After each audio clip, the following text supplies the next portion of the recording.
Hello, everyone. It has been a long minute. 1 month of college apps, another month of endless essays, swamped by the International Baccalaureate, but we are back with a very special episode today, if you couldn't already tell, because I'm the one starting off this episode for once. But we are going to be actually having an interview today with our own beloved co-host. Welcome, Brody, to your own show. Thank you. So, Brody, for the past 2 months, you have been conducting some research on Detroit, in particular District Detroit, right? This project that was kind of spawned, meant to renovate Detroit, and that's actually going to be our topic today, District Detroit. So can you tell us about your research question and what exactly are you investigating? I have been looking because I've heard about this story through various people I know, and the Detroit area is very near and dear to my heart, and I want to know what has gone on inside the city. So, I got to thinking. The Red Wings and the Pistons moved into an arena. That arena is now known as Little Caesars Arena, and it was all started because of a bigger project known as District Detroit, hosted by the Ilitch family. The Ilitch family is an interesting one, and the background on it is a long, hard story of somewhat the American dream. The founder, Mike Ilitch, founded Little Caesars in 1959 with only $10,000, and he's grown the business to where it is now, where he can afford to own the Red Wings, he can afford to own the Tigers, he can afford to own pretty much every big entertainment business you can think of inside Detroit, minus a few. So it really got me thinking, what are the implications of this? Very cool. So before we dive into the actual impacts of District Detroit and even the Ilitch family, can you tell us what exactly District Detroit is and what connection does Little Caesars Pizza have with it? I mentioned District Detroit a little earlier, but I know you can go a lot more in depth because you know way more about this topic than I do. Yeah, so it all started in the early 2010s, where Mike Ilitch and the city of Detroit got together and they said, hey, we have a lot of renovations to do because we have a lot of empty, unused buildings. I can cite the Alhambra, which was an old hotel. There's a bunch of buildings in this one part south of Midtown where not much was happening. And the city saw this as a fault, and they said, we need funding though. So the Ilitch family swoops in, and they start this District Detroit, which they announced in 2014 or 2013, somewhere in there. And it is a monstrous plan with a big focus on Little Caesars Arena, which is combined with all these other projects. They want to bring in new apartments, retail space, new housing, new hotels, the arena itself. They want to bring in more people. They want to build part of a school, which we'll talk about later. They want to update the Little Caesars headquarters to put it in downtown Detroit. It's a huge project that is now going well over couple billion dollars. And it's the effects on the city we're hoping to see, but really what ended up happening was they made all these promises. They built the Little Caesars headquarters. They built the School of Business at Wayne State, and which is a local college, and they built Little Caesars Arena. But recently, it's come into light, and not all that recently, like 2019, people started asking questions because they had a timeline set out and they weren't meeting any of the dates on the deadline. They were late on several buildings, and they kept just saying like, "Oh, we're going to get it done. We're going to get it done." It never happened. So it brings into light the priorities of District Detroit and really who wants what and who really the motivations behind it we're focusing on. So I thought it was all really, really, really weird, but kind of cool. All right, so based off of what you said from that bit, is it safe to say that District Detroit has been controversial, to say the least? Because you say that it didn't exactly achieve what it set out to do, right? I think it is controversial for those that are affected because naturally that's housing space and that's retail space that they're not having access to because it's not built. But I don't think it's getting the same limelight because it's not a major issue to anyone else, really. Like, if you're not affected, you're not affected, and no one's really looking into it. I think it's interesting because I think the story is wild. All right, so moving on to, I guess, your opinion about this matter. In your research, you cite Matthew Goldstein from the New York Times, who believes that the root of Detroit's problems is that it's the poorest big city in America. Basically, he's saying that widespread poverty is this big problem stagnating Detroit's development. So, what was District Detroit's approach, a rationale towards looking at how to address these problems? Earlier, you mentioned about, like, affordable housing, bringing traffic into Detroit. How exactly will that help with renovating some of these, neighborhoods, Midtown, and whatnot? Yeah, it's a good question. The District Detroit had a lot of operations going on, and I think going in, they definitely acknowledged the fact that Detroit is somewhat, for many people, a impoverished area. And to counter this, they put in the affordable housing, which they said would be priced, I think it was at 80% of median income levels. So the idea was to make it affordable. The thing is, though, the area that they're targeting is a block or very close to Midtown, where Midtown is a brand new, renovated, it's very nice. It's a very nice area. And the stuff there isn't cheap. So if you want to live where they're renovating, it's going to be harder to live there because all the other goods are more expensive. Now, as for the other construction projects, they're going to bring in jobs because they need contractual workers to build things. How that answers poverty and brings in more money, I don't think from the beginning it was a focus for the Ilitch family. And I don't think at the time Detroit's government was not up to standard. I mean, even now, citizens every day are having problems. We have this study saying that 38,000 households in Detroit, or 1 in 7, have major issues with exposed wires or electrical problems or even other water heating problems. And these issues aren't getting focused on, but renovating old things and building new things is. So I think that shows something about the focus of where the city is and what they want to fix. Okay, so when we're talking about things like looking into affordable housing, bringing more affordable housing to these areas that currently have inadequate housing, like you just mentioned, that study that you mentioned, and just bringing wealth back into the poor and forgotten areas of Detroit, outside Midtown, even in downtown. How exactly does the Little Caesars Arena become the centerpiece of this project, as you mentioned in your research? So, what exactly was the idea of that? Well, I think to answer that, it's important to note the sports teams in Detroit. Originally, the Detroit Pistons, the NBA team, National Basketball Association, they were housed outside of Detroit. They were in Auburn Hills, which is a town 20 minutes away, and they would play at the Palace, which was an arena.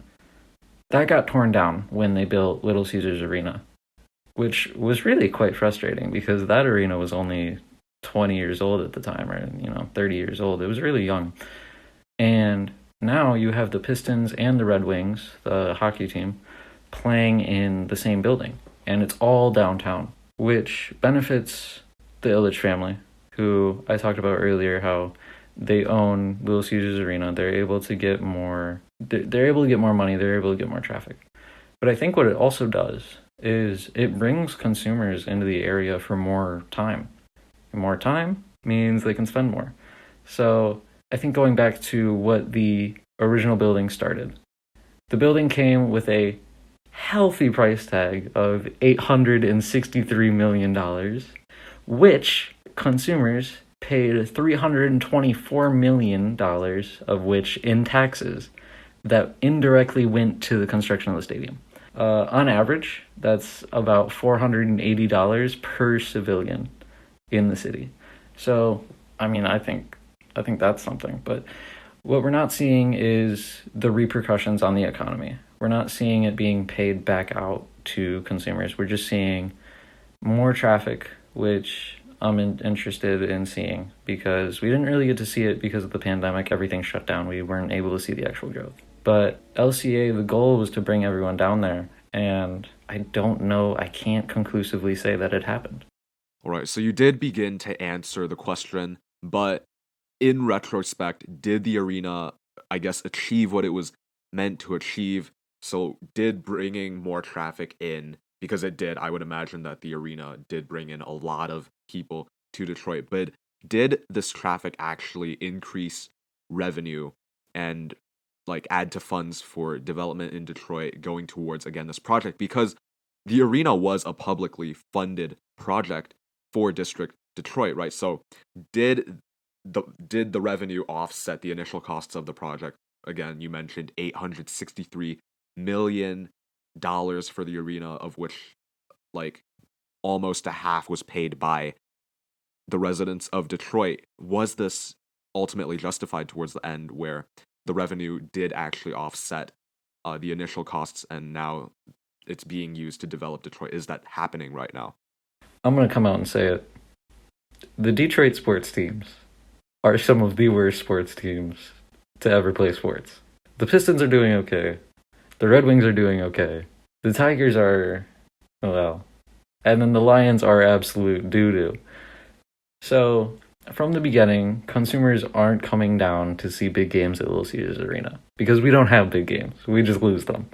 So, on a more serious note, I've ran some numbers, and there is an increase in the amount of revenue coming out of Little Caesars Arena following the construction versus the old arenas, Joe Louis and the Palace. But I can't say that it's being paid out because that's just a revenue number.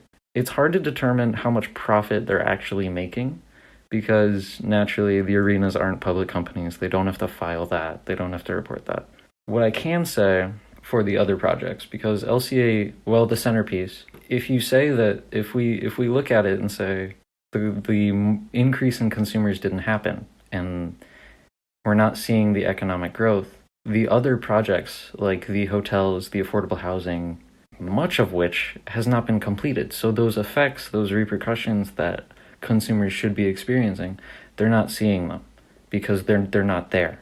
So as for repercussions, yeah, it's hard to say because nothing's been completed. What has been done and what I can say is between 2015 and 2019, per year, Detroit's GDP growth has been 0.7% less per year than the entire United States economy. So it does show that the Detroit economy is lagging in some respect. And that number doesn't really pick up. You see small increases after 2017 when the arena was built, but the increase isn't really there and it's not keeping up. So, with all that said, is it safe to say that even if we're looking at like increased event revenue, or I guess the better word would be profits, if we're even looking at increased profits to the city of Detroit brought in by the arena, that's not exactly probably going directly towards the original goals of District Detroit, is it? Because we're still looking at these perpetuating problems, like we mentioned earlier, empty apartments, the abandoned apartments, things like that that we still see today. So, Brody, is it safe to say that even if we were looking at increased profits, it's not actually helping the original goals of District Detroit? Yeah, so I think first it's important to note what has been done. In August, the Eddystone Hotel, which was one of the original projects in District Detroit, was completed. It was, I believe, the first one to be completed since 2014 when the project was first instituted. So, I mean, that's good, but it's well behind schedule. And as far as the perpetuating issues go, I don't see that they've been really solved. I mean, the study that I cited earlier about 38,000 households in Detroit saying that they have wire heating or water issues, that's still around, and that has been around in Detroit for a while. So I do not believe that those effects are being seen or fixed due to District Detroit. And I think the unfortunate part is the area that's being renovated is, they called it forgotten, but it's not on either side where the most impoverished areas are, where you hear about like gun violence and gangs and all this. It's not happening there. It's happening one block south of Midtown, like the newest, freshest area in Detroit. So I think naturally, based on that location alone, the effects aren't really going to be seen until they branch out. I'm hoping that happens because I'd like to see the city improve. Okay, so it's finally time to tie this back to the Ilitch family because this is like kind of the first thing that we led off with. You kind of stated that the construction of Little Caesars Arena had resulted in an oligopoly on the entertainment business, at least in Detroit, by the Ilitch family. How exactly did this happen? Again, because the LCA is a publicly funded project, is it not? Okay, so to answer this in the best way possible, I need to go back to 1982, where Mike Ilitch, after selling pizzas and building up his business, he buys the Detroit Red Wings for $8 million. That's quite the investment. Now, 5 years later, in 1987, the Ilitch family takes over Fox Theater Detroit, which is nowadays a very large theater concert hall that you can go to in Detroit. Moving on, a couple years later, he buys the Detroit Tigers and Motor City Casino. So now, fast forward to 2017, Little Caesars Arena is being built.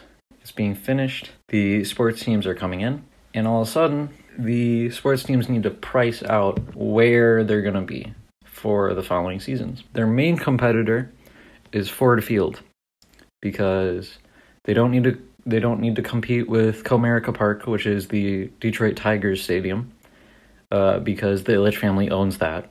Ford Field is the only competitor in the Detroit sports industry. I think this is where it gets interesting as far as oligopoly goes.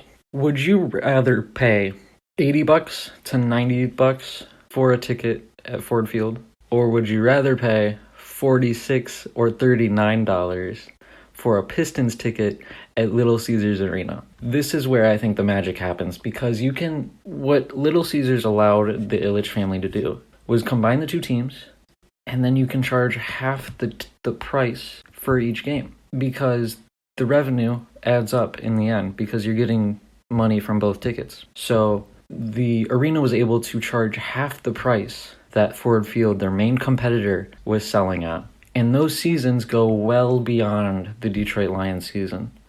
So they're able to make more money longer because they're able to attract more consumers because of their lower price. And I think that's the magic of this entire scenario in terms of holding an oligopoly where they own most of the business in one industry.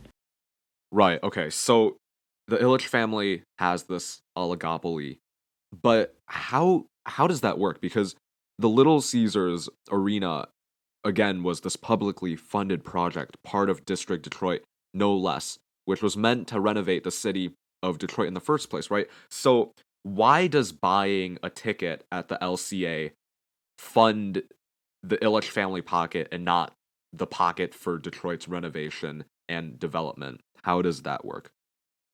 Well, I think on one side, it really only goes towards, from what we can see, it only goes towards the Ilitch pockets, because we can't see where they're dishing out their revenue, if they're making profits, where they're going, because they're not a public company. I've said this before, they don't have to file it.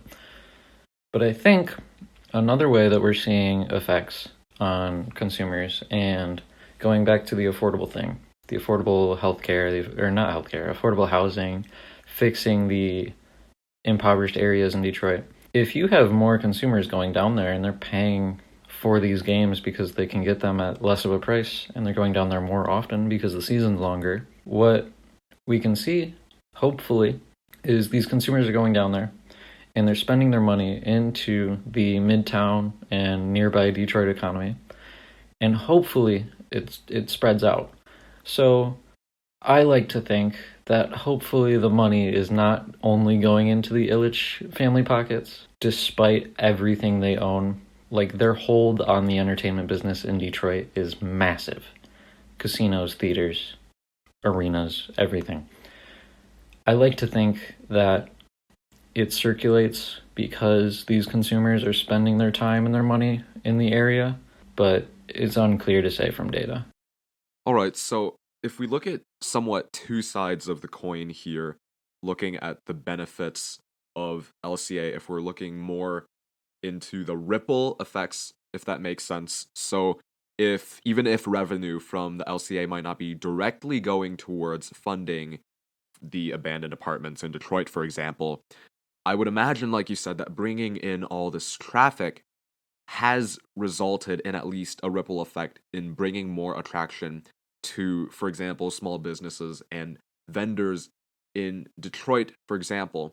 But an interesting article that I read was that there's actually part of the Detroit code is that they prohibit now vendors from operating 300 feet within the arena. And I think this is just a stupid rule because you limit the amount of the potential for development by these vendors, the amount of profit that they make, because now they have to situate themselves further from basically where all the action is going. But at the same time, you're still looking at generally more people coming to Detroit, right?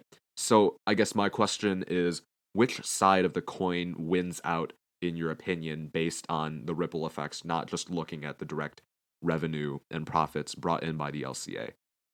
So, for two sides of the coin, I first want to say that the time I went to LCA, we parked and we walked into LCA through a not so nice area. And I know I said before that there are well further impoverished areas. That's not to say that LCA is not in a great, well-funded area. Much of the surrounding area is not great. But on the other side, I think it can be reasoned that LCA is helping much of what's around it.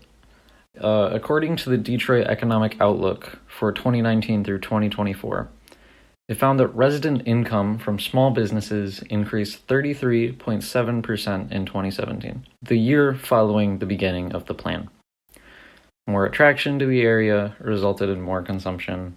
I think that was the real motivator to try and fix, or start to fix, the problems that were going on in Detroit.